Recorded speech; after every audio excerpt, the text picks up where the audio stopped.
માની લો કે તમે રાતના 12 વાગ્યે ભાવનગરની બજારથી તમારા ગામડે જવા નીકળ્યા છો, શહેરની બહાર નીકળો અને 2-4 બીજી ગાડીઓ મળે અને ઓળખાણ નીકળે તો આ બધા તો આપણા ગામ લોકો તમારે આગળ નાની એવી હેલ્પ માંગે કે 5-7 લાખ રૂપિયા સાથે છે અને તમે ગામડે જાઓ છો, અમે ગામડે જઈએ સાથે સાથે જાઓ તો અમને કોઈ બીક ના રહે.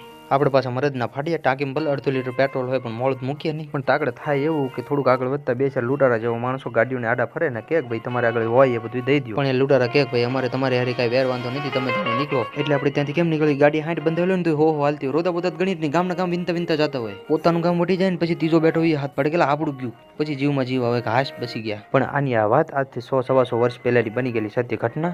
લૂંટારાઓ રવાભાઈને કહે છે કે ભાઈ તમે તાણે નીકળી જાઓ, અમારે તો આ વાણિયાના ગાડા લૂંટવા છે. પણ એ રવાપા નામનો શૂરવીર લૂંટારાઓને કહે છે કે આ બધા ગાડા મારા છે અને મારા જીવતા જીવ તમારાથી એક ગાડું અડાય નહીં. અને પછી ધીંગાણું જામે છે રવાભાઈ સાથે એક જગો મકવાણા નામનો એક કોળી છે. બંને જણા થઈને 2-4 લૂંટારાઓને મારી પાડે છે અને બીજા ભાગી છૂટે છે. ટૂંકમાં કહું તો રવાભાઈ બેભાન થાય છે. બેભાન અવસ્થામાં તેને ઘરે પકડવામાં આવે છે. એની માતા વાતને જાણતા બોલી ઉઠે છે કે રવાનું જે થવું એ થાય, પણ મારી વસ્તી અને જાનમાલ સુરક્ષિત છે એટલે મારો રવો જીવતો છે. પણ આની આ ઘટના આપણે હારે બની હોય ને આપણે આપણા ભાઈબંધને બેભાન અવસ્થામાં એના ઘરે લઈ જઈએ. ભાઈબંધ ભાનમાં આવે પેલા એની માં આપણને બેભાન કરતી